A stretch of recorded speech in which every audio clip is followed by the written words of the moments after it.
Bueno, compañeros, en el día de hoy vamos a hablar un poquito sobre un personaje muy especial a nivel en la educación, porque arroja elementos básicos, esenciales y de gran valor que han sido no simplemente para la educación, sino también en los elementos pedagógicos. Y es este gran personaje que vamos a charlar, que vamos a dialogar un poco con un invitado muy especial que tenemos para este día, es Jean Piaget.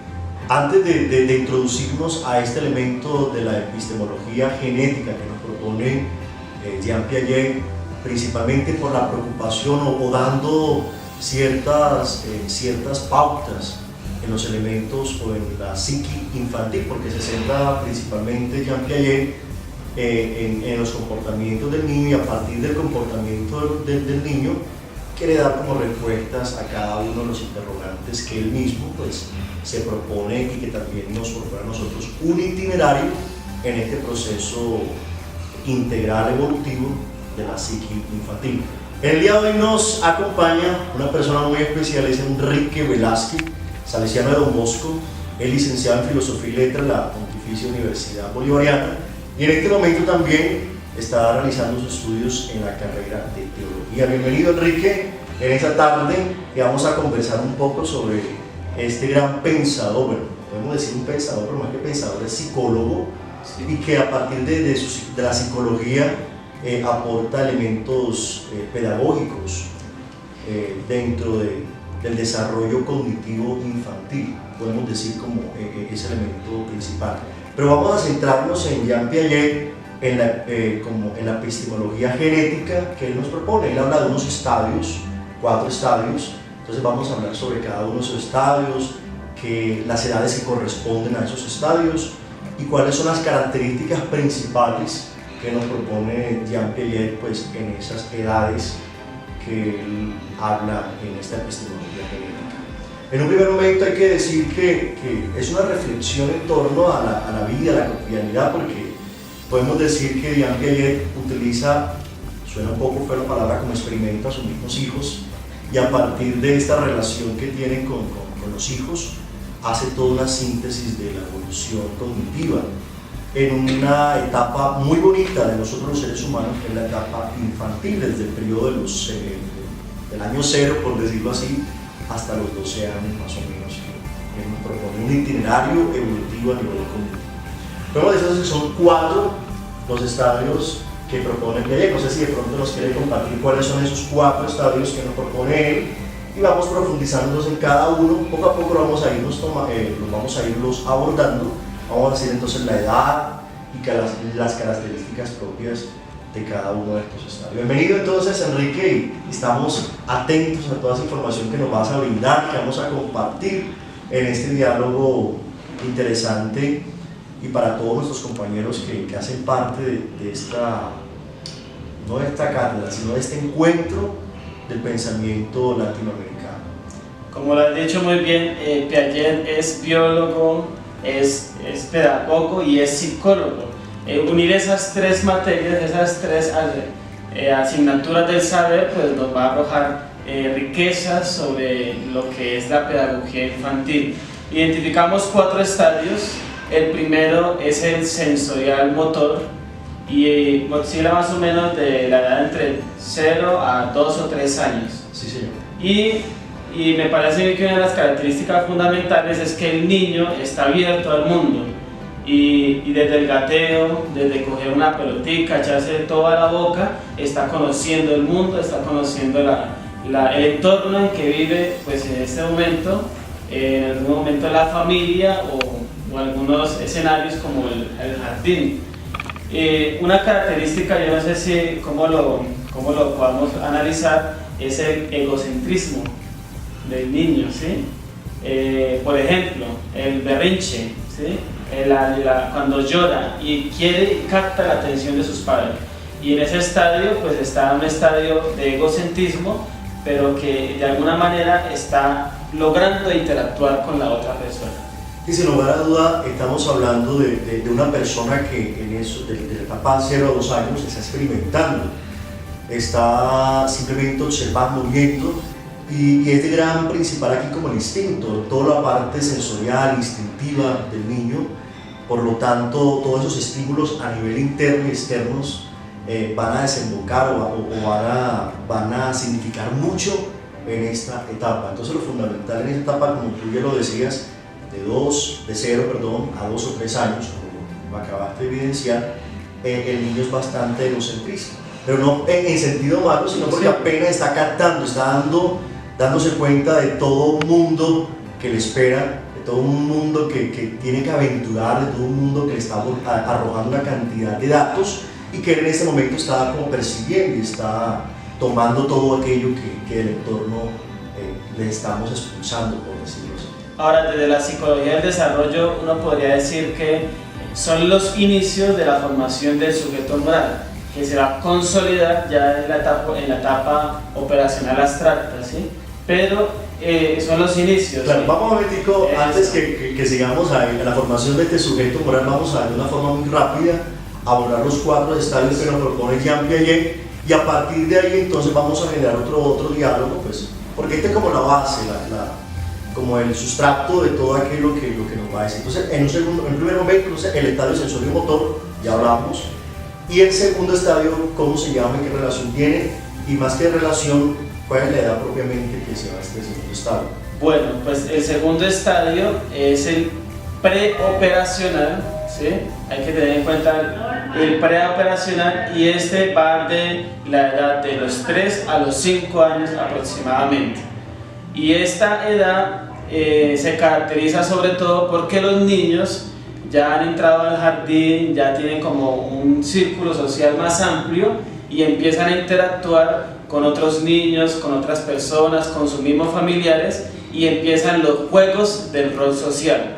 Es interesante que en esta edad los niños en el juego empiezan a hacer reglas de interacción social, y en esas reglas de interacción pues de alguna manera van a aprender cómo es vivir en sociedad, cómo es aprender a vivir en ese ámbito de social. Y uno de los rasgos fundamentales o características de esta etapa es el lenguaje.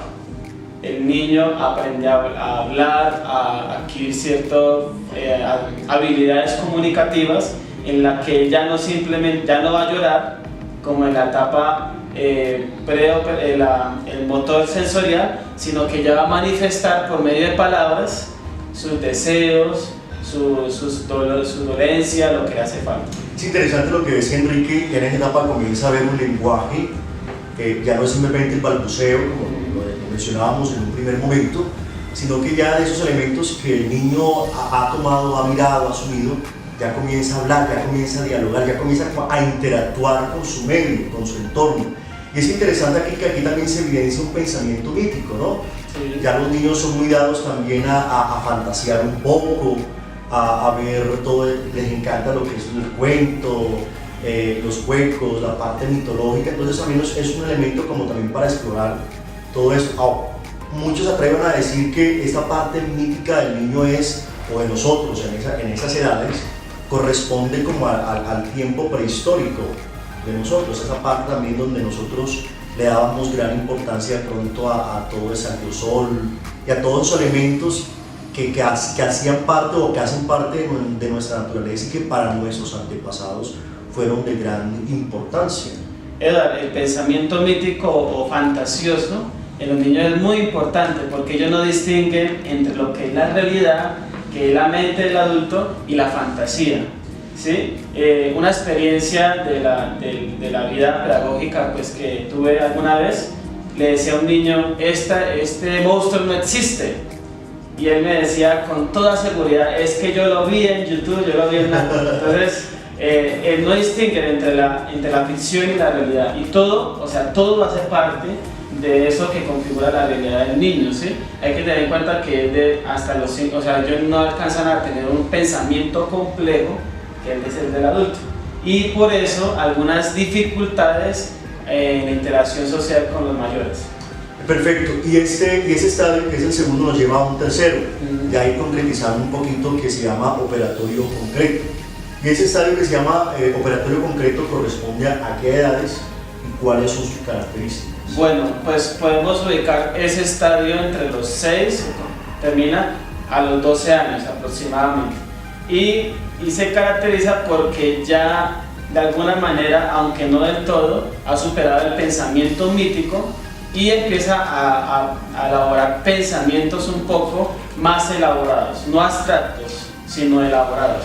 Entonces, y en este estadio es donde surge el sentimiento de culpa y el sentimiento también alrededor de la mentira, porque ya sabe utilizar las herramientas del lenguaje y entonces en el lenguaje empieza a elaborar toda el rol social y de alguna manera la mentira, porque fue las observaciones que hizo Piaget, es una de las formas primitivas de la conciencia moral. Es interesante que estamos compartiendo con Enrique este proceso genético pues, que nos propone Jean Piaget. Ya hemos abordado el estadio sensorimotor, el estado preoperatorio y nos encontramos en este momento en el operatorio concreto que nos decía que corresponde a la edad de 6 a 12 años más o menos. En unos se retrasa un poco, en otros son edades, estamos manejando unas edades propias. Esperemos que no sea que nos esté llamando en este momento Jean Piaget, imagino que no será él, pero que es importante ir concretizando que ya en ese estadio el hecho de pensar, de resolver problemas internamente, ya llevan como a ir estructurando un cierto razonamiento, ¿no? en el niño, en la persona. No del nivel como un adulto, pero que sí dando respuestas a su condición como infante en ese entonces. Podemos entonces en este momento también pasar como ya al último, que es el operatorio abstracto, que corresponde, Enrique, entonces a qué edades y cuáles son sus características. Ya una vez superado, pues digamos, ese estadio del operacional, está entre 12 a 13 años y como ya lo niño, donde el joven ya empieza a elaborar pensamiento abstracto, conceptos, entonces la realidad, lo que lo rodea, empieza a tener conceptos, empieza el sentido de la justicia, de la responsabilidad, la solidaridad, o sea, todo ese entramado conceptual que va a caracterizar el pensamiento del joven y de alguna manera con Piaget, digamos que empieza ya a consolidarse la formación del sujeto moral como de tal ahí en esa etapa. Bueno, entonces estos son los 4 estadios que nos presenta Jean Piaget y que en este momentico hemos compartido con nuestro invitado especial para este momento de hablar sobre este gran psicólogo que nos dejó un aporte significativo a nivel pedagógico, que es Jean Piaget. Y es interesante que abordamos 4 estadios, pero hay que tener en cuenta, aquí consultando un poco, que para Piaget cada estadio no es algo fijo, sino que cada niño logra alcanzarlo a distintas edades. Aquí estamos hablando simplemente a nivel general de unas edades, pero esto no corresponde a nivel estricto en la evolución propiamente y en la cotidianidad, por decirlo así, o en el crecimiento. O sea, cada niño tiene su proceso personal, individual, como lastimosamente hay niños que no logran adquirir la 4ª etapa o este pensamiento operativo abstracto, se quedan, pues como decirlo así, en un pensamiento limitado, o no logran en su totalidad pues alcanzar lo que Piaget nos propone en estos 4 estadios. Ahora sí vamos entonces a hablar ya directamente con un aporte que nos va a brindar Enrique sobre el sujeto moral y cómo Piaget pues entiende propiamente qué es un sujeto moral y cuáles son los parámetros que nos señala en ese tema y en esta situación.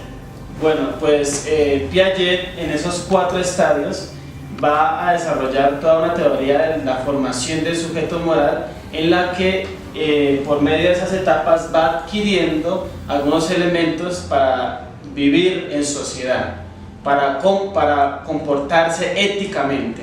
Y podemos identificar que en el primer estadio, si bien es egocéntrico no negativo, o sea, no es una connotación negativa sino natural, al superar el egocentrismo aparece el otro. Y cuando aparece el otro, aparecen las reglas del juego social. En el segundo estadio empiezan a aparecer esas reglas de interacción social en las simples peleas, en los simples conflictos que hay entre los niños, él empieza a identificar que sus acciones tienen consecuencias. Si le pega un pellizco a un niño o si lo muerde, entonces ya empieza a entender esa situación de que no es él en el mundo solo, sino que hay otros y que hay reglas sociales. Ahora, cuando ya ha superado ese estadio, empieza a elaborar un pensamiento más complejo, no abstracto sino complejo, en la que ella empieza a representar la realidad de alguna manera con reglas establecidas, que quién se las da, sobre todo la institución que es la familia y el colegio o el lugar donde estudia. Y por último, ese pensamiento abstracto lo va a introducir a ese juego del rol social, pero ya no solamente en el colegio y en la familia, sino en el ámbito social que no se restringe a estas dos instituciones. Kohlberg, que termino con esto, Kohlberg, que es un discípulo de Piaget, dice que estos estadios de alguna manera tienen que llegar a la persona a consolidarlo como un sujeto éticamente formado para poder vivir en sociedad. Hay algo muy interesante de esto que tú decías, es que también, viendo un poco a Piaget, es muy interesante cómo la persona o el niño es protagonista de su misma formación. Aquí el mayor o el educador o el maestro simplemente es un instrumento que posibilita las herramientas necesarias para que el niño se encuentre con el conocimiento, para que el niño haga conocimiento. Entonces mira que ya no pasa a ser la importancia del adulto o del maestro, simplemente es un puente que hace posible o que pone todas las fichas a disponibilidad del niño, pero no es simplemente aquel que le da conceptos, aquel que lo obliga, por decirlo así, a tener ciertos comportamientos o que lo obliga a aprenderse de manera de memoria algunos conceptos, sino la idea que también propone Piaget es que simplemente el adulto sea consciente que es simplemente un puente, una herramienta, pero que el verdadero protagonista de la educación del conocimiento de la persona es el niño. Entonces, para terminar, Enrique, pronto un mensaje, una reflexión así en cortas palabras a nosotros que somos educadores, las personas que nos están observando en este momento, pues qué reflexión podemos sacar o qué tipcito tú nos puedes dar nosotros como educadores teniendo en cuenta este gran conocimiento, esta gran propuesta de Jean Piaget. Bueno, Eduardo, pues de alguna manera cuando uno analiza a este pedagogo, este biólogo, este psicólogo, adquiere relevancia e importancia la edad de la infancia, todo lo que es la infancia, la niñez, la infancia y la niñez. Y cómo los padres de familia tienen que ser conscientes que estas etapas del desarrollo del niño están ahí actuando en esa persona, ¿sí? A veces decimos es que el niño no entiende, y son los que más entienden y son los que están aprendiendo constantemente de sus adultos, de las relaciones sociales que se están estableciendo en el medio. Hay que tener cuidado, ¿qué le estamos enseñando a los niños? ¿Qué le estamos mostrando de la sociedad? ¿Qué estamos cultivando en estos seres humanos? Porque si bien no son niños que tienen pensamiento abstracto y complejo, como son las últimas etapas, son niños que están aprendiendo. Y me parece a mí muy importante que hay que tener presente que como sujetos, como personas, ¿sí? Como que están aprendiendo a ser responsables, a tener conciencia, pues tenemos que tener cuidado en lo que estamos enseñándole a ellos. Agradecemos entonces en este momento a Enrique, que ha ofrecido con nosotros estas reflexiones. Recuerden, él es religioso salesiano, licenciado en filosofía y letras, y que actualmente también cursa la carrera de teología en la Pontificia Universidad Javeriana, que ustedes compañeros también somos, bueno, todos somos estudiantes. Le agradecemos también tras de cámara a todos los que hacen posible que esa entrevista se haga posible, y ustedes también la pueden observar, a Jonathan Morales, también salesiano de Don Bosco. Y no queda más sino que agradecerles y motivarlos para que reconozcamos en estos grandes psicólogos, biólogos, pedagogos, grandes herramientas nosotros para que realmente las pongamos en prácticas en nuestro quehacer cotidiano, en nuestra labor educativa, y que para que seamos conscientes de la importancia que tiene la familia, pero al mismo tiempo también el educador, el maestro, pero no como alguien impositor, como un juez, como un legislador, sino simplemente como un estratega que pone las herramientas en la mesa y que el niño es el protagonista de este conocimiento y de este itinerario educativo. Nos vemos para una próxima.